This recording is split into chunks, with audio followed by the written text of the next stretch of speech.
helpful. And I think, by the way, as we answer that question, we'll find that we're explaining as much about ourselves as we are about the parable. We're starting to expose some of the cultural values that we have. Like when you said not putting forth enough effort, I think I can hear, speaking of grandmothers, I can hear my grandmother talking to me, or my grandfathers, actually more than my grandmothers, talking to me saying, you could be working a lot harder than you are. And I'd be like, yeah, or I could be playing on the swing set, which is also fun. Let me make a couple of notes about this particular parable that I think might be relevant. First, the one steward who doesn't seem to get it right accuses the master of reaping where he doesn't sow. What do you make of that? It is kind of cheeky, isn't it? I mean, especially when he's just seen what the master does with the other two.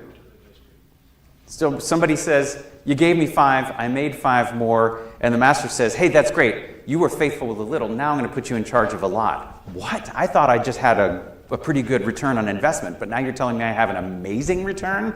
Wow. And the same with the person who is given 2, and he gets 2 more in return, and then the master says, I'm going to put you in charge of a lot. What? I'm getting a promotion from this as well? Having seen those 2 things, nevertheless, this servant with the 1 talent says, you reap where you didn't sow. You take what isn't yours. You can only imagine the master going, were you not paying attention? Like, I just gave back much more. What's going on here? The steward doesn't seem to understand that the master shares what he reaps with those who put the talents entrusted to them to use. I think this is important for us to keep in mind, of course, when we're talking about the gospel, even when we're talking about the gospel with ourselves. When we imagine what is God like towards us, does God also tell us you haven't worked hard enough? Is God a scolding master over us? Second, that steward does a little bit of sowing, but he doesn't share what he has. By saying a little bit of sowing, he buries it in the ground. In a sense, he is doing some planting, but the kind of planting he's doing is making sure that no one gets any of it. He's not particularly interested in taking a risk. He's not particularly interested in including in this market of this talent that's been entrusted to him. He's going to bury it. If it grows, great, but he knows it's not going to grow, and then he's going to dig it up and return it. He just buries the opportunity. He doesn't plant it. And it's as though he doesn't understand that talents are to be shared. But third, this is the one that I think is especially helpful, and it's not my idea, so I'm going to point out that my friend John Bowen is the one who taught me this, and you should buy his books. John and I worked together as campus ministers many years ago, and he teaches at one of the seminaries at the University of Toronto. This is what he pointed out. There isn't a 4th steward who invested on some hot tip and then lost everything in a market crash. There isn't some 5th steward who thought he was investing really well in the market, but it turns out he was being bilked by somebody who had, gotten his phone number, and called him up. And it's not like he lost his cryptocurrency or something like that. There isn't a character in the story where Jesus says, that person didn't have enough market knowledge. This isn't Jesus selling you the latest edition of Forbes or Barron's and a Wall Street Journal and trying to give you the investing advice. There is no risk. The only risk is not investing. The one who buries his talent in the soil, buries his opportunity, gets nothing. But the ones who try, the ones who care to try, wind up getting an amazing return. This, I think, requires a bit of faith on our part, especially, again, in a year when we see the stock market go down. Those of us who are retired or near retirement, we feel it, right? We wonder, what just happened to my IRA, to my 401k? What is this going to mean for me for the long haul? I don't think that's the kind of investment Jesus is talking about. So let's talk about what I think Jesus is talking about and what he's talking about for this church. I'm interpreting here, so I could be wrong, but this is what I want to offer to you. And again, Judy has all of this and can feel free to cut and paste and put it in another form, in an email or a bulletin or however you want to share it. And just so you know, my students and I are also happy to come back on a day when you're all out working in the garden, or if you want more help with planning and so on. But this is to get you started. Here's what I suggest. First, make a plan and do it without fear of failure. It's really easy to spend a lot of time worrying, will this garden work out well? And you know how it happens in churches, where we have a bunch of different views and we try to get along because, after all, we're all the same church. And at the same time, somebody says, yeah, but I wanted lilies there, darn it. And somebody else says, I wanted sedum because that's what the Apostle Paul would have put in. I know it doesn't seem to say that in the Greek, but I'm pretty sure that's what it means. I think that we just need to have a plan and then just engage in it. We've been given a talent. There's very little risk in trying. What's the worst that happens? I'm assuming you're not planning on, hitting this place with DDT or something like that, or trying to sow uranium. I don't think that's a great idea. Uranium's worth a lot more in other places. You've got this soil here. You can tend it, and if some of the plants that you put out there die, others will not. And at least you'll have tried, and you'll have taught your grandchildren, and taught your children, and taught the neighborhood. Second, I don't know about you, but it's hard work to garden for me. So yesterday I was working on the greenhouse at Augustana. We put in this little greenhouse. It's 7 feet by 8 feet. It's not huge. We've already got a greenhouse at the Science Center, but we wanted to put in a second greenhouse just for students to garden with. And the city requires, when you put in a greenhouse, including this one that I bought at Costco, it's a simple greenhouse, that you put anchors in the ground on all four corners. The anchors have to be made of iron and have to go down 4.5 feet, and each one has to be able to hold 4,500 pounds of force. I don't know why this is, but I will tell you that digging those holes is wicked hard, especially at my age. And I went out to buy some, and I could only find 2. And I thought, I'm going to get arrested. It's like the bees all over again. The city attorney is going to get in touch with me and say, you've only got 9,000 pounds of pulling force on this. I think the concern is we'll get another derecho going through here, and my greenhouse is going to wind up over at the airport or something. Unlikely. But anyway, I put the 2 in the ground really hard, cranking them with a crowbar to just try to get these screws deep down into the ground. And I finally got 2 more from Home Depot this weekend, and so I was on my knees in the greenhouse, which is already built, trying to dig down, and I hit rock. And I thought, oh, Jesus, this is not the sort of soil that I really wanted here. Could we have just given me thorns? That at least I can dig through. Or birds or something. But why rock? Why now? But inviting other people to participate makes a huge difference. And I love being out there with my students and teaching my students how to do things like drill a hole. Lots of them have never used a power tool before. Lots of them have never used a screwdriver or a hammer, a shovel, a crowbar, all sorts of things. And it's so cool to build things with them. Even a small 7 by 8 greenhouse from Costco. They're learning things that there are no grades attached to. And now I've got a bunch of students who know how to build a greenhouse. If I retire now, there's a whole bunch of people who can now repeat what I've just done and probably do it better too. It's so funny watching them use a caulk gun. If you've used a caulk gun, you know how this is. They're like squeezing the trigger and going, nothing's happening. And I say, you have to cut the tip off and make a hole. Otherwise, it's going to explode. How do you cut the tip off, they say. It's like that. And then they cut the tip off, and they're like, so I squeeze like this, and it just goes, and you're like, kind of like that, except put it where the caulk needs to go. And then, and it goes, and it's like, well, not actually on the window, actually put it at the crack. And then what do I do? And it just teaches them how to make a bead. It's so much fun. And yeah, is it messy? Of course it is. Would I want them to work on my house right now? Probably not. But this is a pretty safe place to try things. And now they all know how to do this. So make a plan. Do it without fear of failure. Second, invite others to participate in it. But keep in mind what your goal is. Keep in mind what you're trying to achieve. And third, as much as you can, choose native prairie perennials.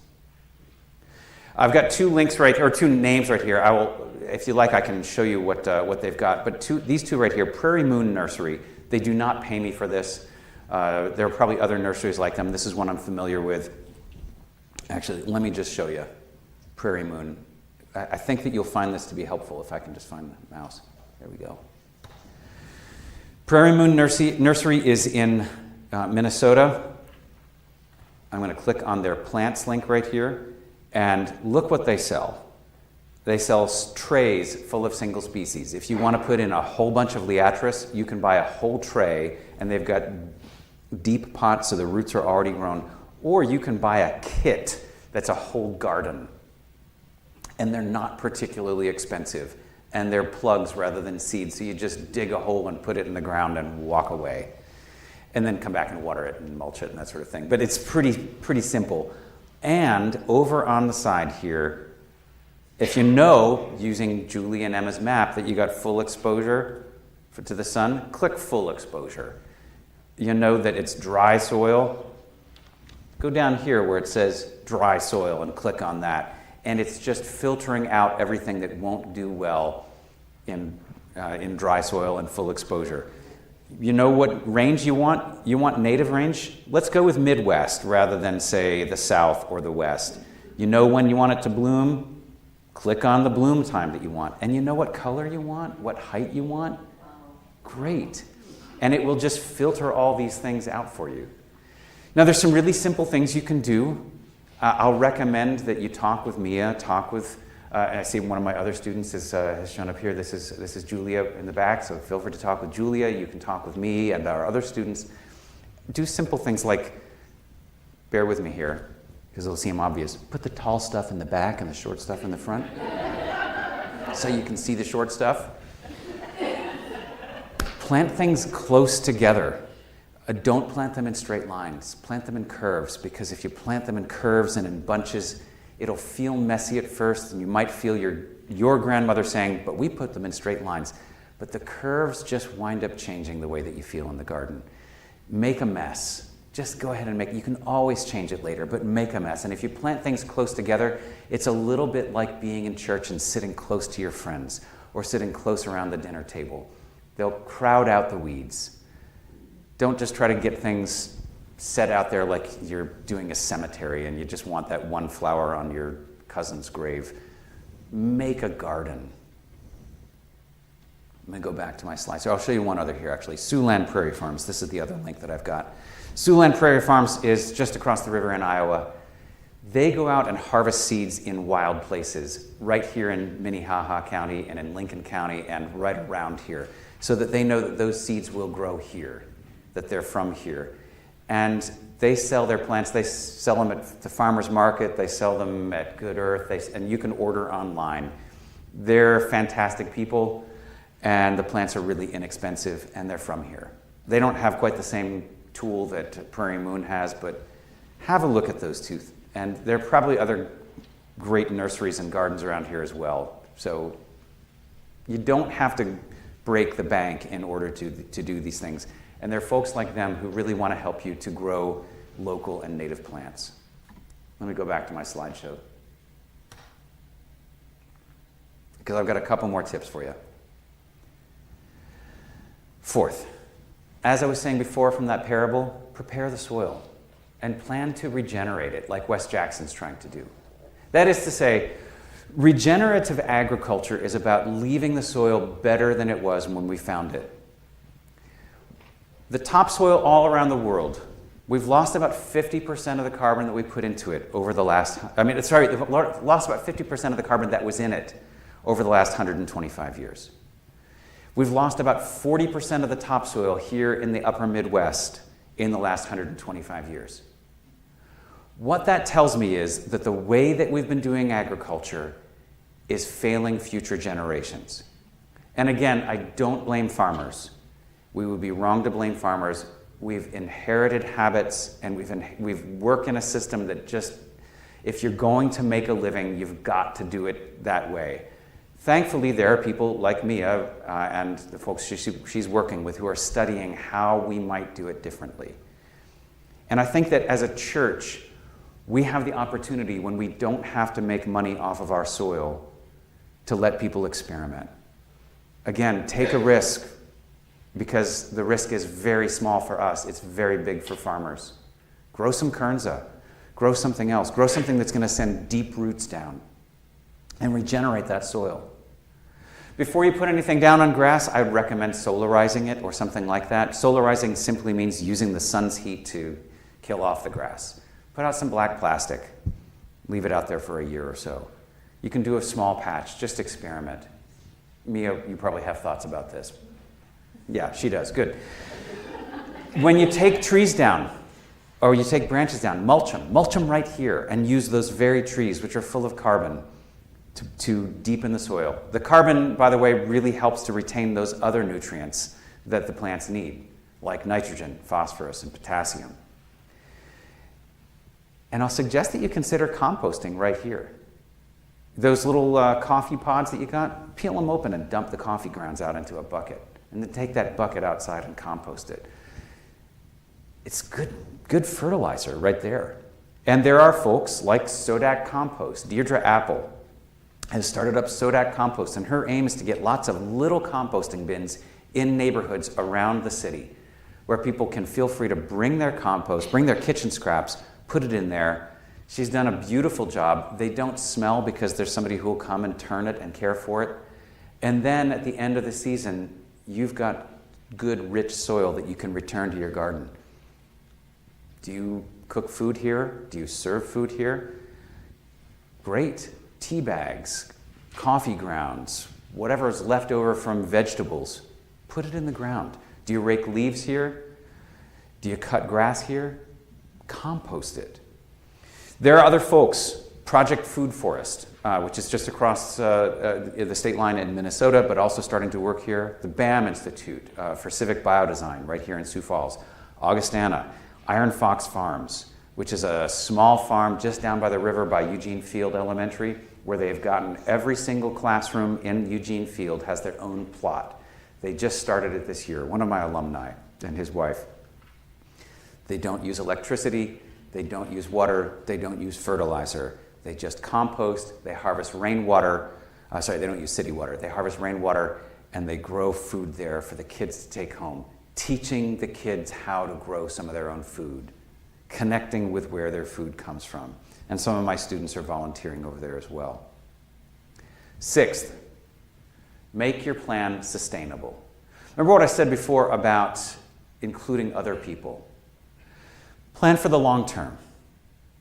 Plan out what's the garden going to be like 50 years from now, 100 years from now. Some of you might be saying, I might not be here 100 years from now. I get that. I feel that way sometimes myself. I'm still hopeful in modern medicine, but as I put it to my wife on my 50th birthday, well, there's a quarter of my life gone.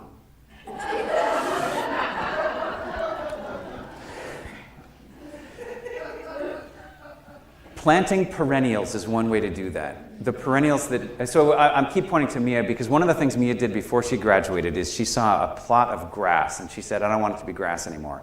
I want to leave behind something else. Got rid of the grass and put over 100 species of native prairie plants there. The garden has continued to thrive. Mia texted me yesterday and said, I just went by and saw it. There's sunflowers there. They're 12, 14 feet high. It's almost like a forest. And many of those plants have just continued to reproduce. I'll tell you this, by the way. Last year there were 3 sunflowers in there.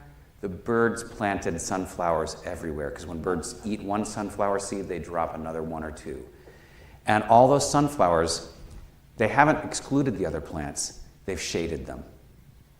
They've made it so that we don't have to water the place because there's less sunlight falling on the soil. They're not baking it. You remember where in the parable of the sower, some of those plants didn't have root and the sun scorched them. The sun doesn't scorch the plants in there because the sunflowers gather the sunlight. Some pretty fantastic stuff that can happen like that. And all those other plants, they throw up seeds and then those seeds fall and now we have new plants next year. It's a slow process, by the way. There's a lot of weeds, don't get me wrong. And every time I hear the parable of the mustard seed, I think, yeah, we got so much mustard in there, I could use less mustard seed, thank you. More faith, fewer mustard seeds. Still, little by little, it's changing. Seventh, make your plan convivial. I'm going to suggest that you plant perennial food sources, like aronia. Now, a lot of people don't like aronia. Aronia is something that birds love, though. And people can eat it. It just takes a little bit of sugar. Better still, service berries. Service berries will thrive. They'll make it through winters where it gets 40 below. Plant apples. There's something like tens of thousands of varieties of apples around the world. But thanks to the way that we grow food now, there's only about 7 or 8 that you'll find in supermarkets. But when this country was founded, in the century or so after that, there were something like 25,000 varieties of apples grown up and down the East Coast. Why not grow some more varieties of them here? Plant some mulberries. I sometimes see people out harvesting mulberries on the bike path. The people that I see harvesting mulberries tend to be very poor, they tend to be homeless, or they tend to be recent immigrants who recognize this is really good food. Mulberries are sweet. They're a free form of food that a lot of people take advantage of. Plant nuts that people can eat. Why not? In so doing, you would be taking some of your soil and investing it and hoping for a return that you could share with a lot of other people. Imagine what it would be like if strangers who might never come into the church, who might hear Presbyterian and can't tell the difference between that and Presbyopian, and who don't know. Strangely, I know this is weird, this is going to be weird to you, a lot of people don't study Greek anymore and don't know the root of that. I know, isn't that strange? I do, of course you do, but a lot of people don't realize how cool a word Presbyterian is. And they might not come into the church, but what if they found food outside? What if the barn that we have here and the idea that is in here was something that raised food for other people outside and invited them to find food inside as well? And one of the things you can do along the way, and Mia will chuckle at me for this, is put up signs. Lots and lots of signs. Signs that say, this is food, and it's yours to take. When I was studying at my graduate school in Pennsylvania, somebody had this idea. The post office in State College, Pennsylvania, had a little garden bed about the size of this raised area right here, right out in front of the entrance, and they grew annual flowers. So somebody every spring would go out and buy a bunch of annuals and stick them in the ground, and then somebody had to water them, and it was pretty. And somebody said, do you mind if I turn this into a food plot? Because we've got 45,000 college students here, and some of them come from really poor backgrounds. And we've got a lot of other people here who work in the service industry, people who are janitors at the university, and so on. If they knew that they could take those peppers, those tomatoes, those zucchini, that could make a huge difference for them. Plenty of them don't know where their next meal is coming from. Post office said, that's fine. And what they got then is buy-in. There were lots of people who said, I like this, and I have plenty of food, but I want to see other people have food. And they started expanding and growing a lot of food there. But the most important part was they put up signs saying, this is food, and it's yours to take for free. So that people felt no shame. Because otherwise people might feel like they're stealing. Let them know it's free. Please. Right back to the mulberries. Yeah. How tall do mulberry bushes grow? Mulberries get gigantic. 30, 40 feet. Yeah, they'll turn into big trees. But if you trim them back? If you trim them back, just like apple trees. We've got an apple tree at our church just down the street here that's probably 35, 40 feet tall, which is too tall. We can't reach the apples at the top. The apple trees we've got on campus are shorter than I am, and we're keeping them that way. Well, what I was thinking about is the hedge problem. Mm-hmm. But could it be kept short enough to serve as a hedge? Sure can. Wouldn't that be great? Yep. And the aronias as well. Apple trees can be done that way too. I think I've mentioned in the first session the idea of espalier. If you're not familiar with this, Espalier, it's a French word, espalier. It's a way of growing trees in cold places. You got a wall, Instead of growing a tree in 3 dimensions, grow it in 2. Prune it so it's flat up against the wall and make it a south-facing wall. You'll find that it increases the growing zone by 1 or 2 zones and keeps that tree warm through cold winters. And it'll start to flower earlier in the season. There's lots of ways of taking advantage of the place that we are in. That same method can be used to grow trees together and to start to do like they do in the UK. Cut the branches and let them grow together, and you make a nice hedgerow. Or you don't even have to do that because we're not trying to keep cattle in or out. But you can prune and cut trees and branches so that they grow together. The key here will be making sure that the grandmothers aren't the ones doing all the cutting.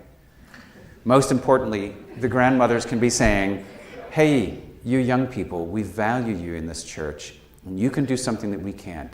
We have the knowledge, you have the youth. Let's work together. What a great way to include young people in the life of the church. My guess is if you ask the young people in the church what sorts of things they value, some of those things you'll go, oh, that's really different from what we valued when we were young. Some of the things that my kids value, even the music that they listened to when they were little, I was like, I don't really like the sound of that. Some of the things that they have come to value in terms of entertainment, in terms of love and marriage and so on, have struck me as being so different from what I grew up with. And I can only imagine my parents going, that's terrible. But what if they're onto something? I mean, here's the crazy thing about this Jesus guy. He takes seeds and scatters them recklessly. Doesn't seem to care what kind of soil it's falling on. He hangs out with prostitutes and people who have gone over to the other side and working as tax collectors for the Romans and says, come and eat at my table. What if we were to do that as churches today too? What if that became the tangible, visible, living, growing picture of the gospel? Because Jesus in his parables uses plants and gardens as the tangible, living, growing picture of the gospel. Could we do the same? Might we be setting an example? Like I said, in all of this, ask the young members of your church what they'd like to see and ask them, invite them, empower them to do it. It's going to be a total mess. At Augie, Mia came to me and said, I want to make a garden. And I was like, I have no idea what this is going to look like. Grass is much easier because we can mow it. But let's give it a try. And we had to get a bunch of vice presidents together. Do you remember that? There was that one cold, it was like February or something. We're all shivering out in the parking lot. And Mia's explaining what she was doing. And I thought, oh, there's no way they're going to agree to this. But we talked them through it. And finally they said, okay.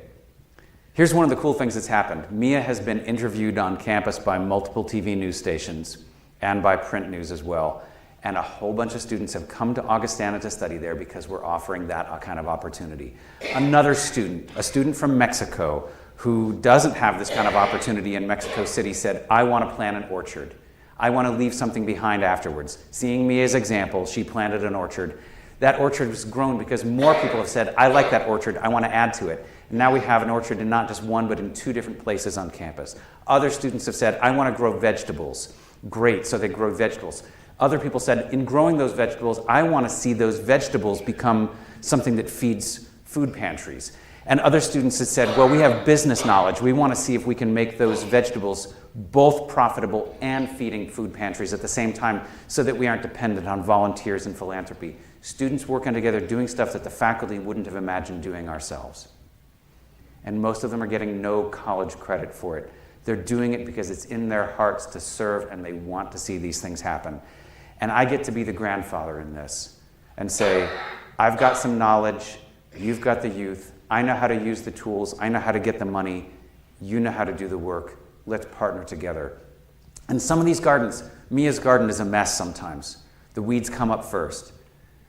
Mia's graduated. I tell you, one of the gifts for me is every single day when I go to work, I stop in Mia's garden first and I pull a couple of weeds, 2, 3 weeds.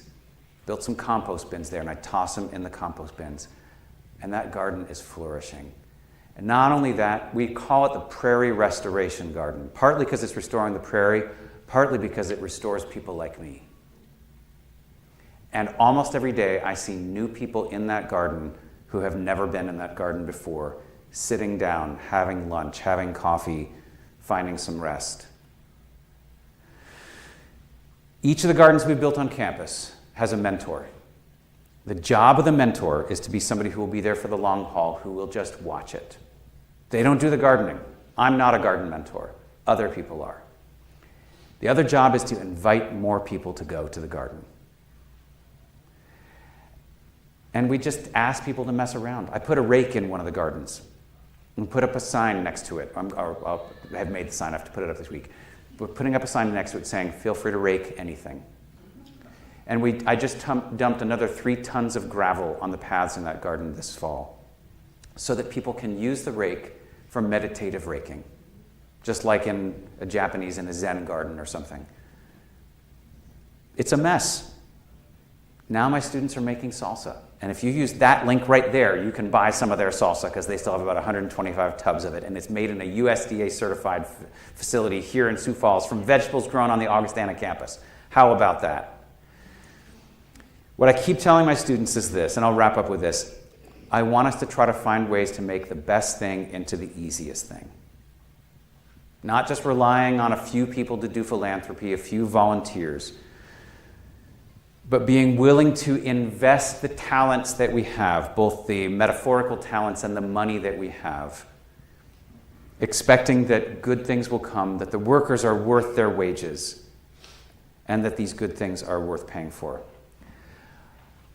I should tell you, by the way, one of my university's alumni, Carter Johnson, taught at SDSU for a number of years, recently retired, just published this book right here, Ecology of the Dakota Landscapes, and this week, October 13th, 6 p.m., Center for Western Studies, he'll be doing a book signing. You want to know more about what prairie landscapes are all about? Get his book and come to the signing. Ask him. He's got a lot of other students from SDSU who could advise. My guess is that they're students at USF.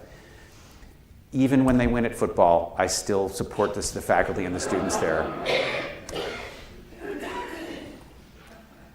I'll just wrap up with showing you a couple of pictures. This is the greenhouse that my students just built. It's got an automatic vent on the top to make sure that the temperature gets regulated. I found that it's 40 degrees warmer inside than outside each day without the vent working. Raspberries that they're growing. Some different kinds of seating that we've done on campus. Those are chairs made by the theater department. When they saw the Adirondack chairs that I made, they started making some, and I think theirs are more beautiful than mine. An outdoor classroom made of South Dakota stone. This is Mia's garden, and those are some of the pollinators that are feeding in Mia's garden. Probably even today, right now, more pollinators feeding there.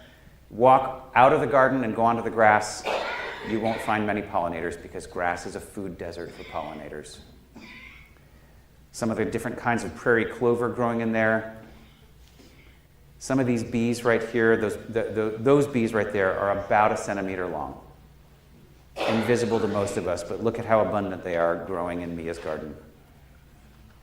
The orchard, that big scene right there is a scene as I'm sitting in one of the chairs in Mia's garden, and that right there is Julia building a bench out of pallets. So that bench that you see right there, there's Julia building it, and there's the bench, just taking scrap wood and making the place more convivial. And right next to it, an Adirondack chair made with skis donated by Augustana President Rob Oliver.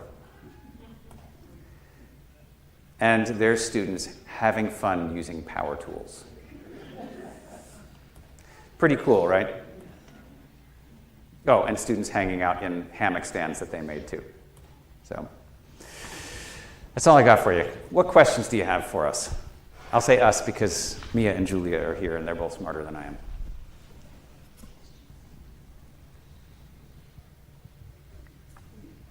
I just have one comment when you were talking about your orchards.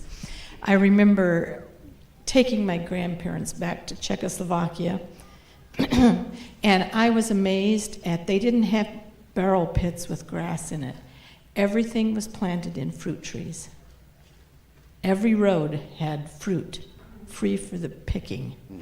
And I thought, isn't this marvelous? And then you come to South Dakota, and there's nothing but grass that has to be mowed and maintained. And Yeah. just a thought. I think it's worth examining ourselves and our histories and wondering why we value grass so much. I value grass when it's well trimmed and I'm chasing a golf ball. I value grass when it's really tall and I'm carrying a shotgun and I'm looking for pheasants. And I value grass when I'm coaching soccer and I've got a lot of kids who are running on it. But I don't know how much mowed, manicured, and monocultured grass we need.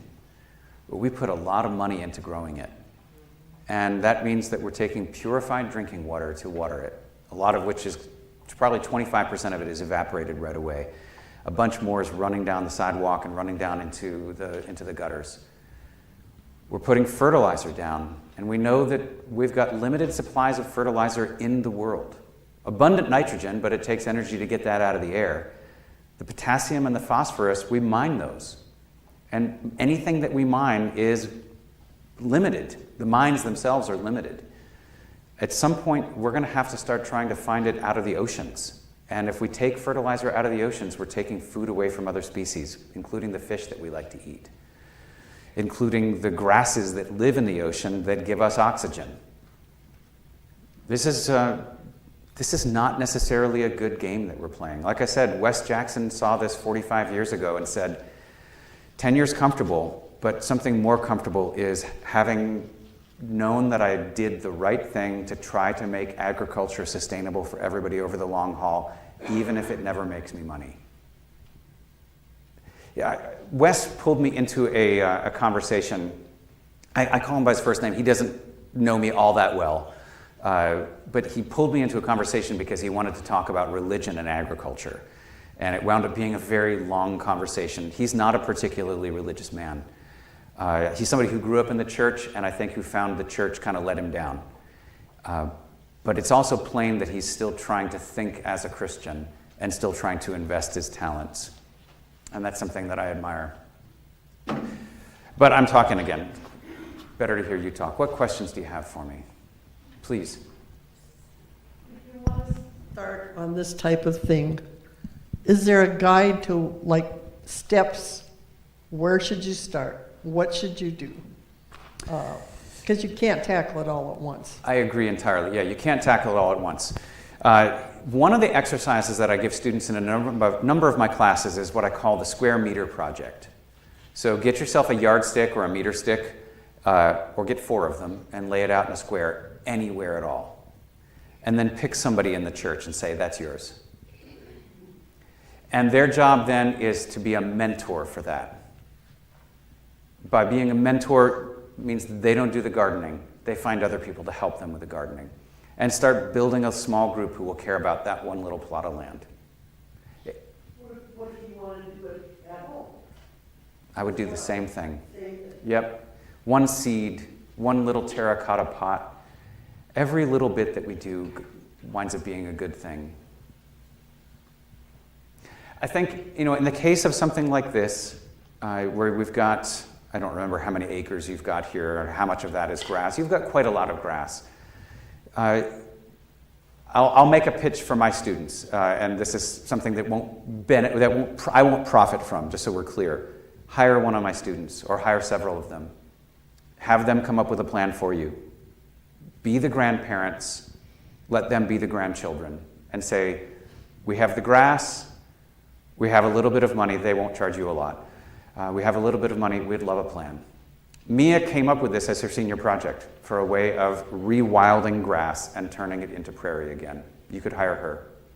Julia knows how to do this as well, and Julia's classmates do too. It can be overwhelming when you think about it. How do I turn this into the thing that I want? I'll show you a picture of something here, and I'll give you a reason why you should.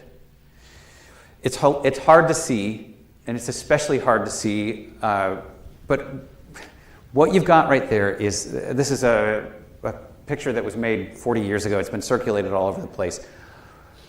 The horizontal line is the ground. Everything above it is what you see of plants, and everything below it is the roots. It's interesting because those are all prairie plants, except for one of them. The prairie plant roots go down deep, just as we saw with that picture from the Land Institute. This one over here on the far left is the grass that you've got growing outside.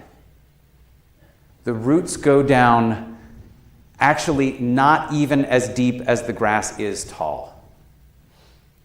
And what that means is that it needs to be watered all the time because it simply doesn't have root. And so the sun falls on it and scorches it.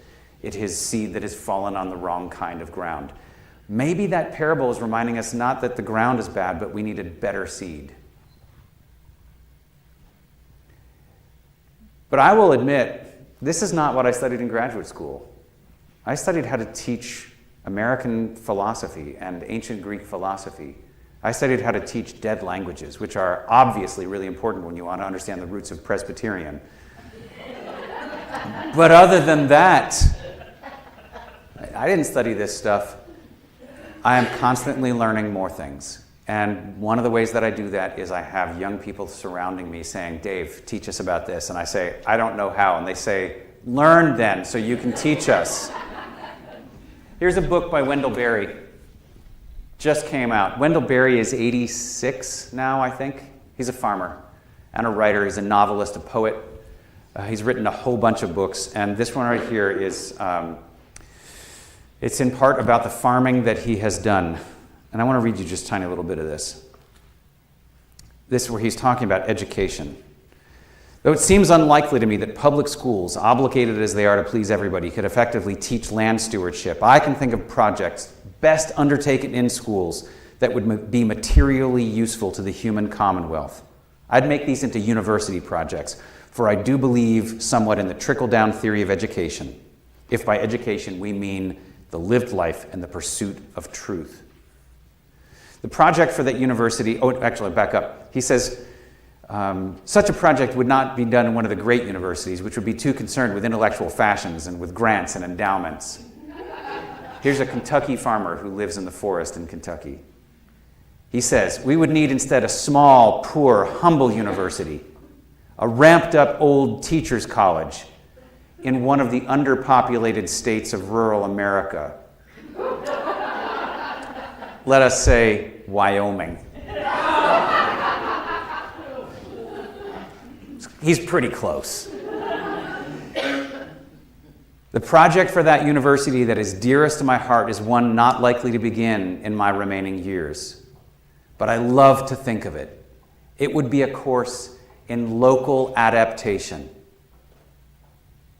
Local adaptation. I'm not going to read you the whole thing, but it's basically a course that would be the only course taught there, where students would learn to care about the land around them, and in so doing, learn to care about everyone and everything that depends upon that land. So where do you start? You just start. You take the risk. You invest the talents. If you've got a few talents, no matter how few, you got 5, you got 2, you got 1, doesn't matter. Invest them. We do have a green team starting up. Yes. And anybody and everybody is welcome to come. You don't have to be from this church. If you've got a friend that's really gung-ho to garden or likes the idea but they don't have a plot of their own, they can come to our meeting. And we're just going to start this coming Thursday at 5:30 here at the church somewhere. Oh, in room 205. So anybody and everybody is welcome to come to that meeting, and we're just going to throw some ideas out there and get started. So I got to pause on this slide again just for a moment, and Julie is going to hate me for this, but if you look at the slide, the picture over on the far left, there's a guy right here with gray hair who's trying to push a wheelbarrow full of gourds. This is our vegetable garden. My colleague, he hates the fact that I took that picture of him, but I took several, including some where you can see his face. I won't name him. I won't zoom in on that. He's of grandfather age. What we did is we got a young person to push the wheelbarrow the rest of the way up the hill. And you can see just how strong she is. I won't name that person, but it's possible that she's sitting in the back row.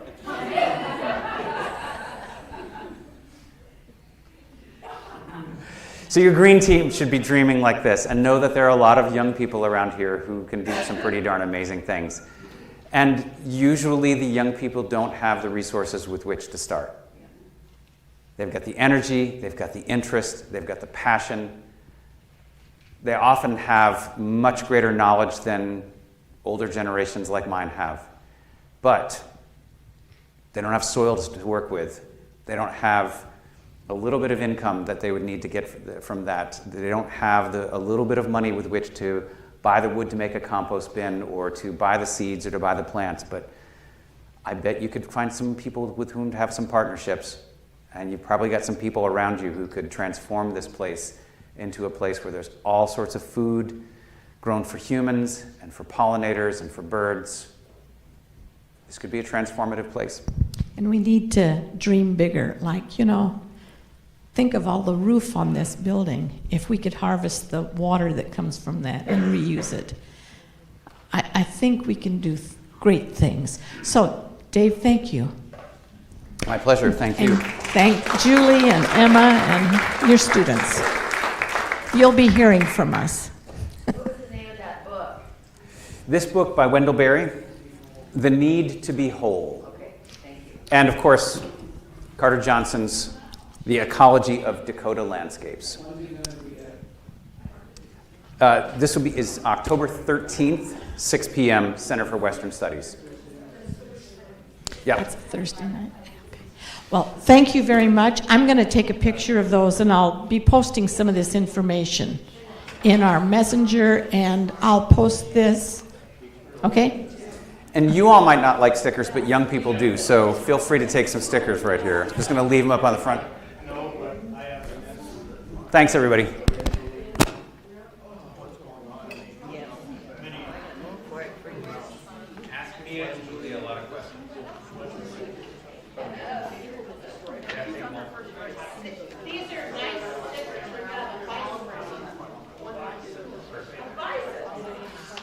Thank you.